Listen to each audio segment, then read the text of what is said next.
Russian money now works against the Russian army.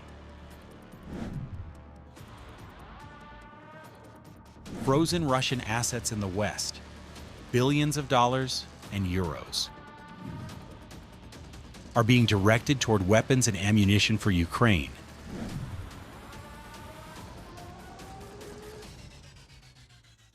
Putin's worst nightmare is coming true. I will support any path that allows the use of Russian resources to continue helping Ukraine. Putin will pay for his war. The nations of the European Union are preparing to use frozen Russian assets to support Ukraine. The amount is enormous, 140 billion euros. How many years of defense and resistance to Russian aggression could this fund sustain? When will the EU make what is, without exaggeration, a historic decision? And why could this step push Putin to end the war sooner than expected? Watch in the special report, Unfreezing the Assets, how the West uses Russia's money to strengthen Ukraine's defense.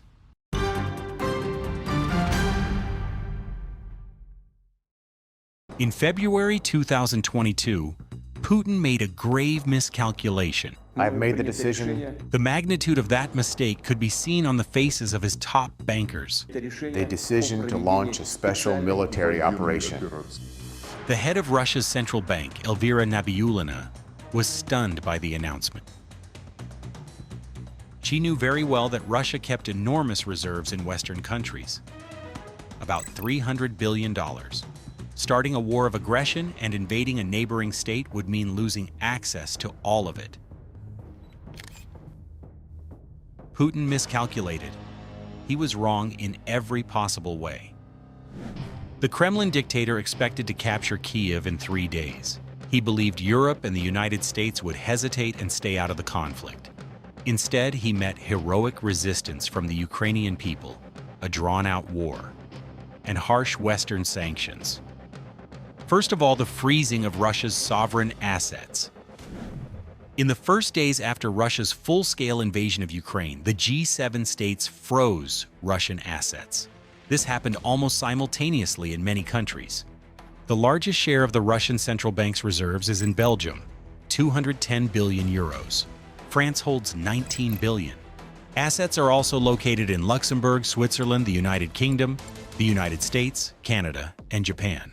Precise numbers are not always disclosed, but globally around $300 billion in Russian assets are blocked. They are held in different currencies and bonds. Russia cannot access them or sell them. They remain frozen because Moscow violated international law. The Kremlin protested, saying these were sovereign assets and should be untouchable. But in March 2022, the leaders of the G7 saw Russia bombing Mariupol, destroying entire districts and killing tens of thousands of people. They saw the atrocities in Bucha and Irpin, the brutality of the Russian army, the scale of the war Putin unleashed, which resembled the Second World War. The countries that froze Russia's assets had no doubt the Kremlin must not regain access to this money until it ends the war and pays compensation.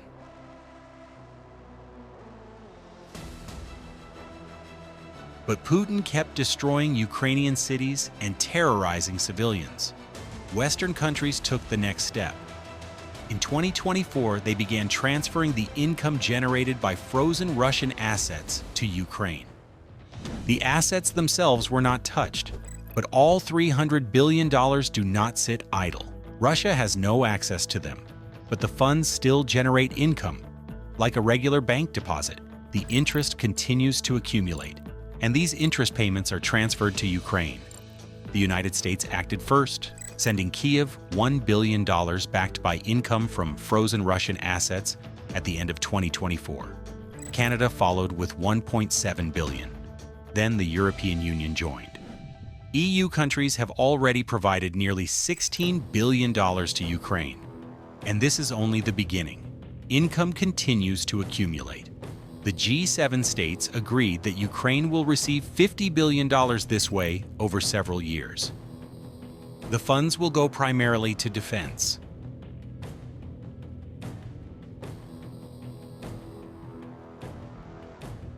The losses that Russia has inflicted on Ukraine are estimated at an astronomical $524 billion. These are the calculations of the World Bank and the United Nations. The destruction grows every day with each new missile or drone strike. The losses already far exceed the value of all frozen Russian assets. Confiscating Russia's money would be the most logical and fair step. Ukraine has been calling for it since the start of the invasion, joined by many Western politicians. For example, the chairs of foreign affairs committees and members of the European Parliament from 19 countries proposed last year that the G7 stop using half measures and confiscate all frozen assets of the Russian central bank, all 300 billion, and direct them to strengthen Ukraine's defense. But the G7 leaders do not want to use direct confiscation. They offer a different mechanism.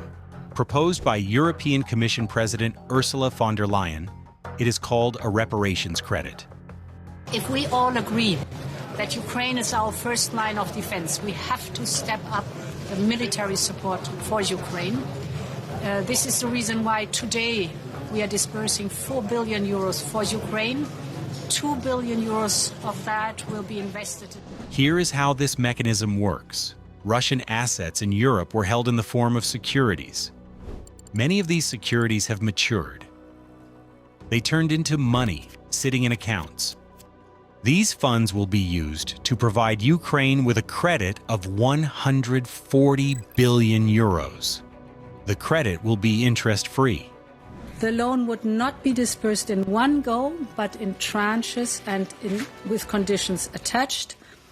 And we will strengthen our own defense industry by ensuring that part of the loan is used for procurement in Europe and with Europe. This means Russia must reimburse Ukraine for the damage it caused, and this amount is far larger than the 140 billion euro reparations credit, many times larger. If Russia compensates the damage, meaning it pays reparations, Ukraine will return 140 billion euros to Western countries, and Western countries in turn will transfer these funds to Russia. If Moscow refuses to pay reparations, which under Putin is very likely, Kiev is not obligated to return anything. In that case, Russia will not recover its frozen assets. Putin will keep complaining, calling it confiscation. Theft, robbery. But where is the confiscation? Pay for the destruction, the deaths, and the injuries you caused, then you will receive your money back. The idea of a reparations credit for Ukraine already has the support of Germany's Federal Chancellor Friedrich Merz. Like the head of the European Commission, he insists that Ukraine should receive a 140 billion euro credit using frozen Russian assets. I will support any path that allows the use of Russian resources to further assist Ukraine and ensure the quickest possible end to this war. There is a very strong consensus on this within the European Union and the European political community. Putin should not underestimate our determination. The German finance minister says the same. Putin will pay for his war. We will make sure of it. This is not about taking Russia's money for ourselves. These funds allow us to generate a credit for Ukraine. We want to support Ukraine in the fight it must wage against Russian aggression.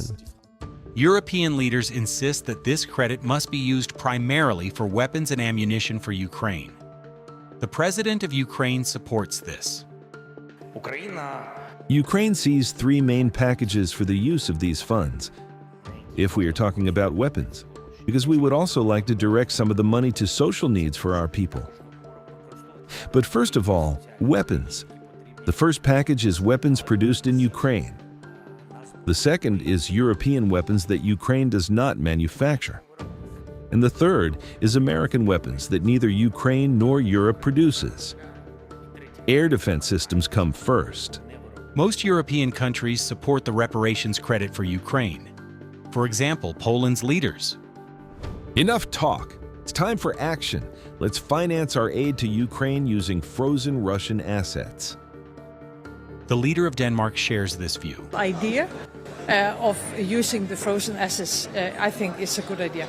The same position is held by Sweden, Finland, and the Baltic states. We have been asking for quite a long time to use those immobilized assets. Ukraine needs more in weaponry, assistance, and money, and also we should use Russian frozen assets as much as possible for that.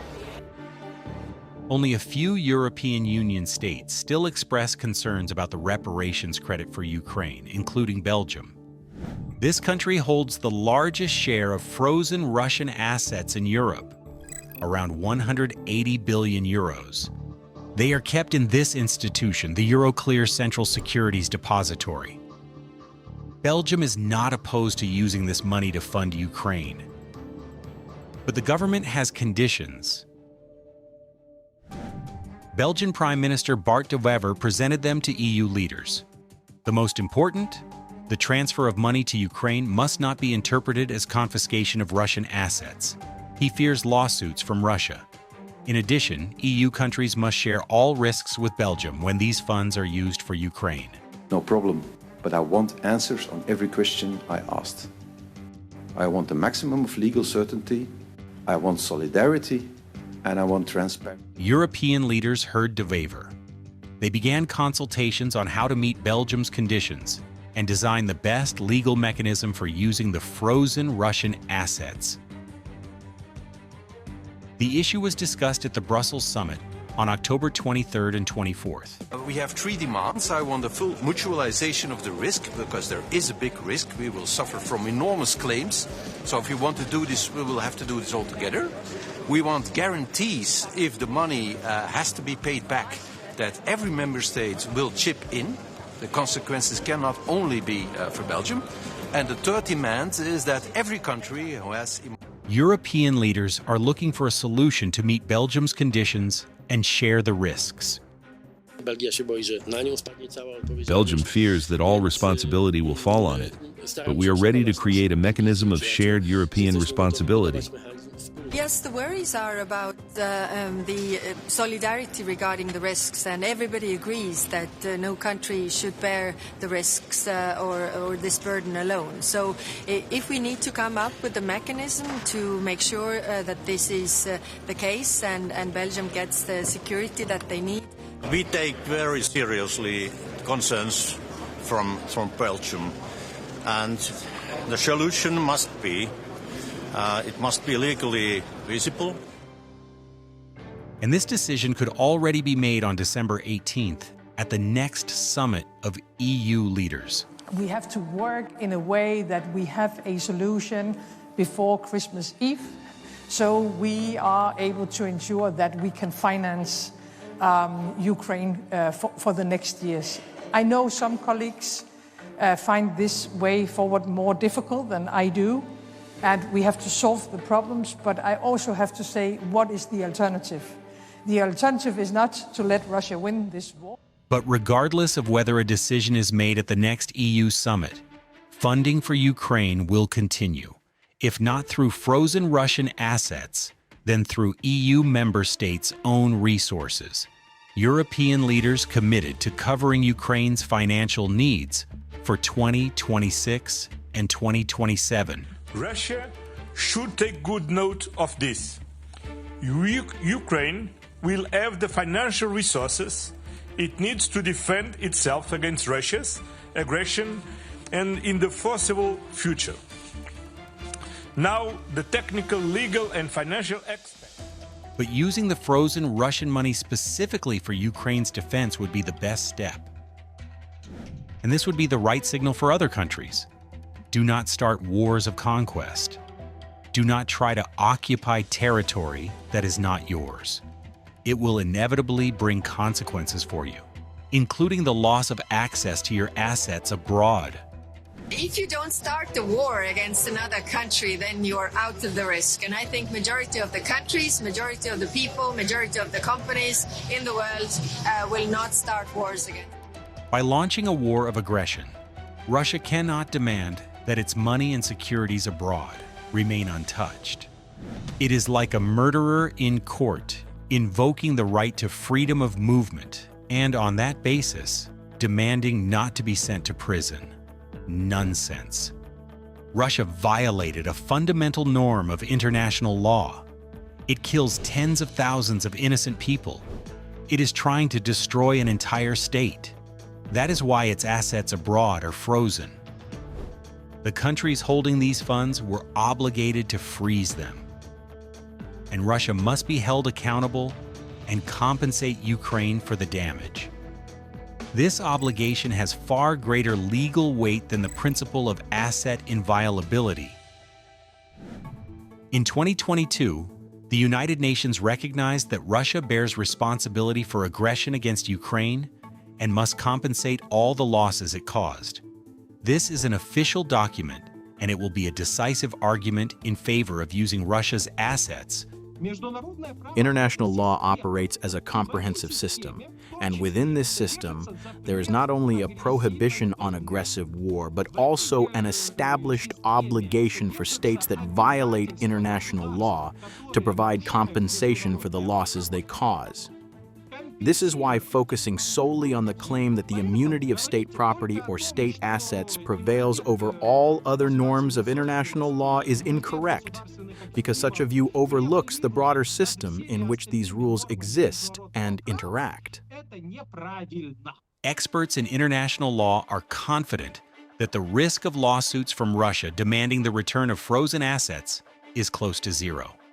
The funds have been frozen for more than 3 years, and during this time, the Putin regime has not appealed to any international court to challenge their blocking.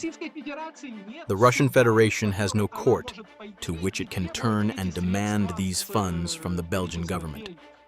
If such a court existed, the Russian Federation would already have initiated this process, because a freeze can also be viewed as a violation of the immunity of state assets, not only their transfer. But the Russian Federation is not taking any legal action at the moment. There is no prospect of winning in court.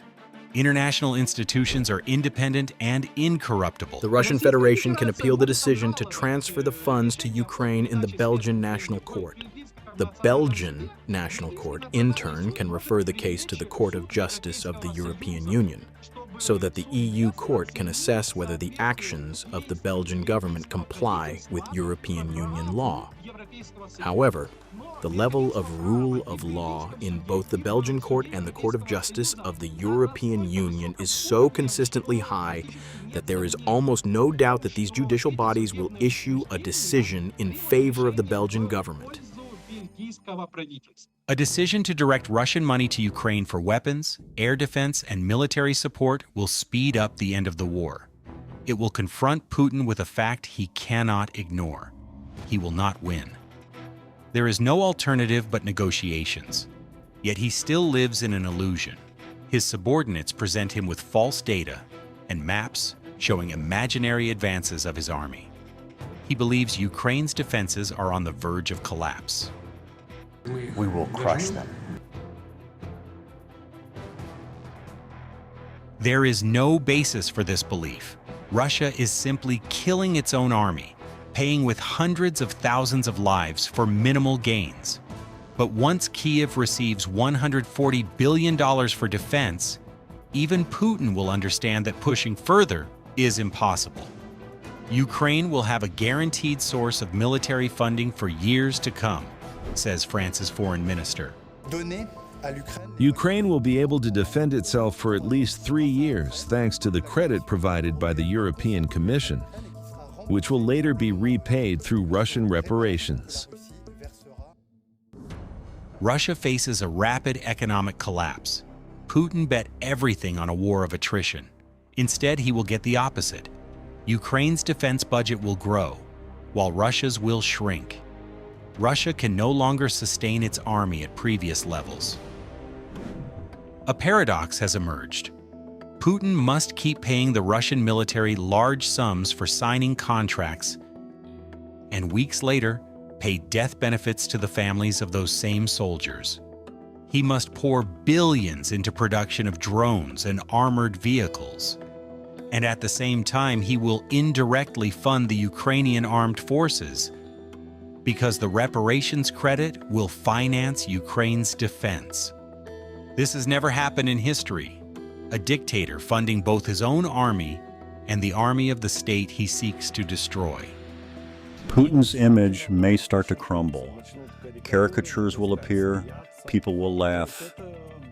This is a powerful tool of pressure on the Kremlin elite. This entire structure is complicated and difficult. The sooner Russia signs a peace agreement, the less of its own money will be spent against its own army. Every additional day of the war will work against Putin. Time itself will work against him. Any idea of a war of attrition is something the dictator will have to abandon. When the frozen money is eventually used to purchase weapons for Ukraine, it becomes possible to develop a kind of conditioned reflex. And just like Pavlov's dog, Putin needs to be trained to develop this reflex so that he understands that war is harmful and that it must be brought to an end. Gradually, he will realize that he is financing his own defeat because he is enabling the Ukrainian armed forces to strengthen themselves. And he is doing it with his own money. Previously, most financial aid came from the United States. Now the U.S. is no longer providing weapons for free to the same extent. It sells them to European countries, which then transfer them to Ukraine. We're going to be sending them weapons and they're going to be paying for them. The United States will not be having any payment made. Ukraine is now the only barrier stopping Putin from launching a ground invasion into EU countries.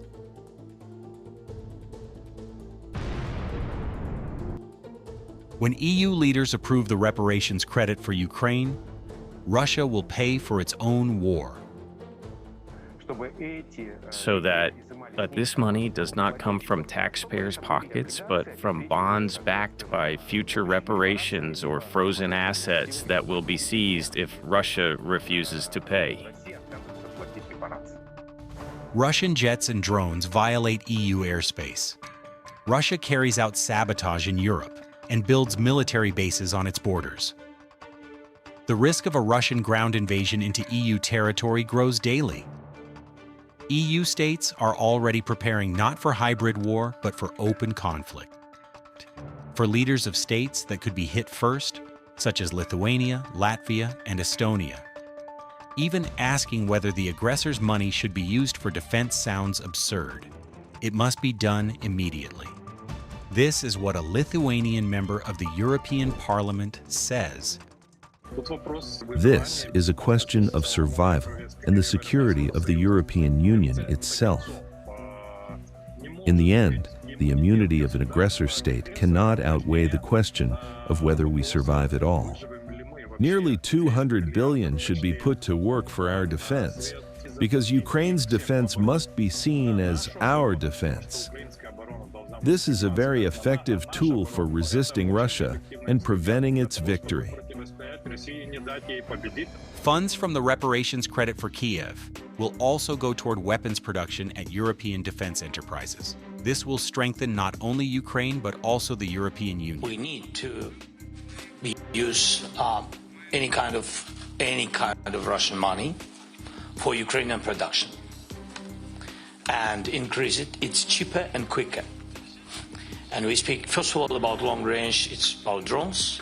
It's about electronic warfare, systems of electronic warfare, and it's about missiles. We have one. To produce these weapons, funding is necessary.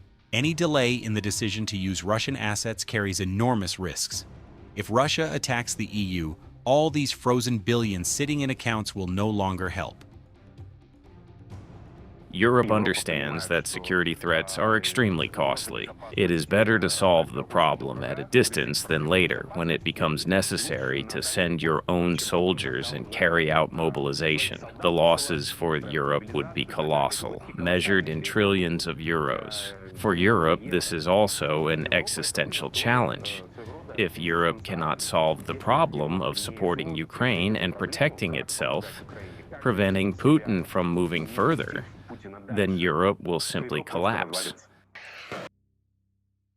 Meanwhile, Putin continues destroying Ukrainian cities and killing tens of thousands of men, women, and children. 7-year-old Makar Dorosh was killed in Zaporizhia on October 10th this year during a massive Russian strike.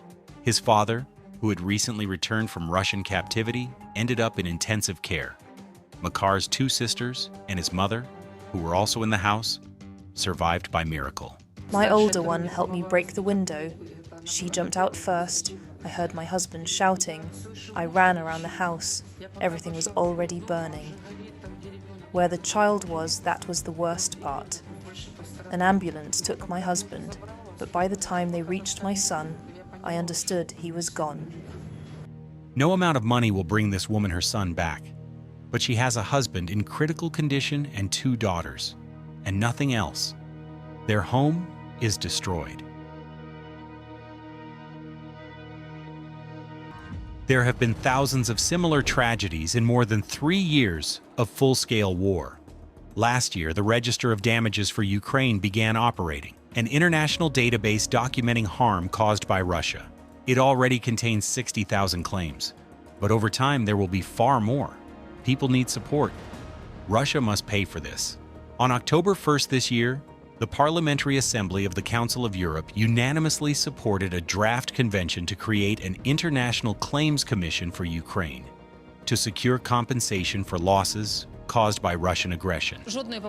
Not a single amendment was submitted by colleagues. Everyone agrees. There is full consensus that Russia must pay reparations to Ukraine. And we urge people to file claims now, not later, to legitimize this platform. So that PACE and the Council of Europe see. We already have 100,000 claims. Let us move toward frozen assets. So the decision on the reparations credit for Ukraine, meaning the allocation of money for the country's defense, will only be an intermediate step, just the beginning. After that, Ukraine will seek the full transfer of Russian assets to compensate everyone harmed by Putin's aggression. And when Russian money, which Putin considers his own, begins working at full strength to reinforce Ukraine, then the dictator will understand that his so-called special military operation, or as many in Russia now call it, his strange military operation, has gone completely off course, that each new day of war brings his collapse closer. As long as this war continues, the aggressor's assets will work against him, and afterward, they will be used to compensate everyone who suffered from his aggression. Today, more than $300 billion in frozen Russian assets represent a historic opportunity to prove that international law functions. And across the entire civilized world, one conclusion is now firmly taking hold. Transferring these funds to Ukraine is not only lawful, it is genuinely just. Maxim Urlapov, Special Report.